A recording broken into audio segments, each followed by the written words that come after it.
अस्सलाम वालेकुम, welcome to the biology academy. आज जो है मेरा वीडियो लेक्चर नंबर 9 है, जिसमें हम पढ़ेंगे टैक्सोनॉमिक लेवल और उसके बाद पॉपुलेशन लेवल और उसके बाद कम्युनिटी लेवल। कल के लेक्चर में हमने पढ़ा था कि लेवल ऑफ ऑर्गेनाइजेशन, जिसमें हमने पढ़ा था एटॉमिक लेवल ऑफ ऑर्गेनाइजेशन, उसके बाद मॉलिक्यूलर मॉलिक्यूलर के बाद सेलुलर लेवल ऑफ ऑर्गेनाइजेशन, उसके बाद हमारे पास एक जानदार बना था।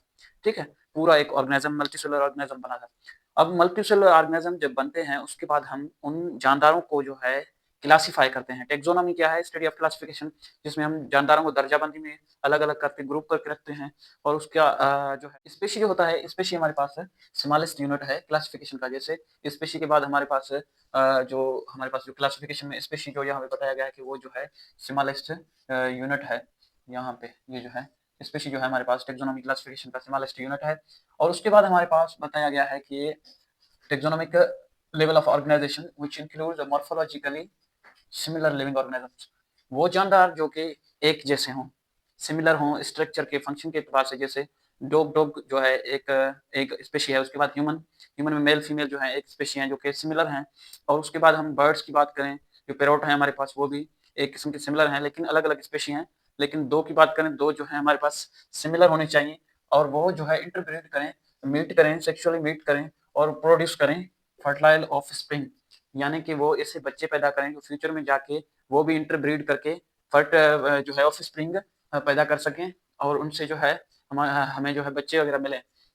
तो ये हमें ऊपर ये बताया गया है। उसके बाद हमारे पास बताया गया है कि पॉपुलेशन लेवल क्या है। पॉपुलेशन लेवल में हमारे पास ये बताया गया है कि all the members of a species living in a specific habitat, जितनी भी हमारे पास स्पीशी हों जो कि एक एक ही हैबिटेट में रहते हों, उन्हें हम पॉपुलेशन कहते हैं। All the member of species, for example हमारे पास एक ह्यूमन है। ठीक है, ये ह्यूमन है हमारे पास, ये क्या है, एक ही जगह पे रहते हैं। इसके बाद हम बताएं कि आपको ये जो है, ये भी एक ह्यूमन है और ये भी एक ह्यूमन है। ये क्या है, एक ही हैबिटेट में रहते हैं। ये हमारे पास कहें तो एक ग्लोब एक हैबिटेट है। हैबिटेट, ये एक ही हैबिटेट में रहते हैं। तो हम इनको क्या कहेंगे कि ये जो है हमारे पास एक पॉपुलेशन है।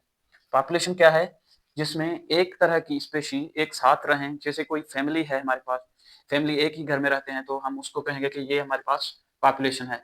जैसे यहाँ पे एग्जांपल दिया गया है, a group of parrots living in a tree is called population, कि जो हमारे पास पैरोट्स हैं वो एक ही दरख्त के ऊपर रहते हैं, तो हम कहेंगे कि ये पैरोट की पॉपुलेशन है। और उसके बाद हमारे पास है कम्युनिटी लेवल। कम्युनिटी लेवल क्या है, कम्युनिटी लेवल यहाँ पे बताया गया है, the members of different species living in a habitat is called community. For example ये एक फैमिली है। ठीक है, ये हमारे पास एक हैबिटेट है या कहीं कोई घर है, जिसमें हमारे पास कुत्ते भी रहते हैं, जिससे हमारे पास मुर्गियां भी रहते हैं, गाय बकरियां भी रहते हैं, एक ही पॉपुलेशन के अंदर, एक ही जो है हैबिटेट के अंदर। तो हम क्या कहेंगे कि ये घर में काफी एक से मोर देन वन स्पीशी, मोर स्पीशी रहते हैं। मोर स्पेशी क्या है इसमें, हमारे पास हैन जो है मुर्गियां, वो भी रहते हैं। उसके बाद हमारे पास पैरोट्स भी रहते हैं, ह्यूमंस भी रहते हैं। उसके बाद हमारे पास जो है यहाँ पर डॉग भी रहते हैं, केट भी रहते हैं। ठीक है भाई, केट वगैरह। तो ये कुल मिला के हम बात करें तो इसमें काफी एक से जो है ज्यादा किस्म के स्पेशी रहते हैं। तो हम इसको क्या कहेंगे कि भाई ये हमारे पास है कम्युनिटी। कम्युनिटी जिसमें डिफरेंट स्पेशी रहते हों, एक ही हैबिटेट पे डिफरेंट किस्म के स्पेशी रहते हों। फॉर एग्जांपल यहाँ पे एग्जांपल दिया गया है, group of different kind of birds living on a tree is called bird community. Bird community यहाँ पे बताया गया है कि एक हमारे पास दरख्त है, उनके ऊपर जो है कई स्पेशी अलग अलग किस्म के बर्ड्स रहते हैं। स्पेशी एक ही तरह के भी होते हैं, कई तरह के भी होते हैं। एक स्पेशी ऐसा होता है जिसमें सिमिलर, उसकी जो है यहाँ पे मैंने बताया ना कि उनकी जो है मॉर्फोलॉजिकली सिमिलर हो, उसकी शेप वगैरह हर चीज सिमिलर हो। जैसे कि पैरोट्स हो गए, स्पैरो हो गए, पिजन हो गए। पिजन एक अलग स्पेशी है, स्पैरो एक अलग स्पेशी है। इसी तरह पैरोट्स अलग स्पेशी हैं। एक दरख्त के ऊपर कई तरह के स्पेशी रहते हैं, तो उसे हम कहेंगे कि ये जो है बर्ड्स की कम्युनिटी है। स्पेशी जो क्या है, स्पेशी हमारे पास एक ही जानदार होता है। और पॉपुलेशन क्या है, पॉपुलेशन जो है हमारे पास एक ही स्पेशी के कई जानदार जो हैं। फॉर एग्जांपल यहाँ पे एग्जांपल दिया गया है कि पैरोट की पॉपुलेशन जो कि एक दरख्त के ऊपर रहता है, तो वो हमारे पास हो गया पॉपुलेशन। सो मैं इनको इरेज करके आगे पढ़ा। उसके बाद हमारे पास है 7th नंबर पर इकोलॉजिकल सिस्टम, जिसको हम इकोसिस्टम कहते हैं। Communities always depend upon their non living environment. For example जितनी भी कम्युनिटीज़ हैं, जैसे मैंने कहा कि कई स्पेशी एक साथ रहते हैं तो उसको हम कम्युनिटी कहते हैं। तो कम्युनिटीज़ क्या हैं? कम्युनिटीज़ जो है डिपेंडेंट होते हैं एनवायरनमेंट के ऊपर। जैसे कि हवा, सनलाइट, सॉइल वगैरह, पानी, इनके ऊपर जो है हमारे पास नॉन लिविंग थिंग्स के ऊपर जो है लिविंग थिंग्स डिपेंडेंट होते हैं। उसे हम कहते हैं इकोसिस्टम के अंदर चीज़ों पे डिपेंडेंट। जैसे communities always depend on their non living environment.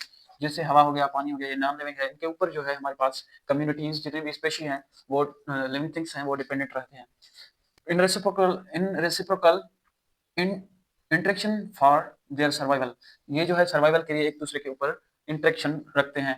ठीक है, फॉर एग्जांपल हमारे पास जैसे यहाँ बताया गया है कि oxygen for respiration obtain from environment and in turn given carbon dioxide. यहाँ पे जो है ये हमें बताया गया है कि हम जो है इन्वायरमेंट से, हम अपने माहौल से जो है ऑक्सीजन लेते हैं, हवा लेते हैं सांस लेने के लिए, और कार्बन डाइऑक्साइड एक्सहेल कर देते हैं, उनको छोड़ देते हैं बाहर इन्वायरमेंट में। तो ये क्या हुआ? रेसिप्रोकल हो गया। जैसे एक चीज देना और दूसरी चीज लेना, ये जो है हम इन्वायरमेंट के ऊपर डिपेंडेंट हैं, ये यहाँ पे बताया गया है इकोसिस्टम के अंदर या इकोलॉजिकल सिस्टम के अंदर। उसके बाद जो है this interaction is called ecosystem और इकोलॉजिकल सिस्टम। उसके बाद हमारे पास आया है बायोस्फीयर लेवल। बायोस्फीयर लेवल जो है हमारे पास लार्जेस्ट यूनिट है। एक था स्पेशी जो छोटा यूनिट था, उसके बाद बढ़ता गया कम्युनिटी, कम्युनिटी के बाद हमारे पास इकोसिस्टम, इकोसिस्टम से आगे भी चलकर हमारे पास लास्ट जो एवरेज आता है वो है हमारे पास बायोस्फीयर लेवल या बायोस्फीयर। जो पार्ट ऑफ अर्थ, ये क्या है हमारे पास? बायोस्फीयर एक पार्ट है अर्थ का, जमीन का, वेयर लाइफ एग्जिस्ट। जैसे मैं कहूँ कि ये पूरा अर्थ है, इसके ऊपर जो है हमारे पास यहाँ पे जो है कहूँ कि लाइफ एग्जिस्ट करता है, यहाँ जानदार चीजें रहते हैं। यहाँ हवा है, पानी है, मिट्टी है, हर चीज है जो हमें जानदारों को चाहिए वो यहाँ पे अवेलेबल है। यहाँ पे स्पेशीज रहते हैं, कम्युनिटीज रहते हैं, पॉपुलेशन रहता है, सर्वाइवल के लिए सब कुछ यहाँ पे मौजूद है। तो मैं कहूँगा कि ये जो है अर्थ का वो पार्ट है जहाँ जानदार रहते हैं, इसको हम कहेंगे बायोस्फीयर। ठीक है भाई, biosphere. It consist of different kinds of ecosystem, यहाँ पे कई इकोसिस्टम मौजूद हैं। ठीक है भाई, ये था आज का हमारा टॉपिक। सो मेरा चैनल द बायोलॉजी अकेडमी को फुल सपोर्ट की ज़रूरत है। आपको चाहिए कि मेरे चैनल को सब्सक्राइब करें, लाइक करें और शेयर करें। अस्सलाम वालेकुम।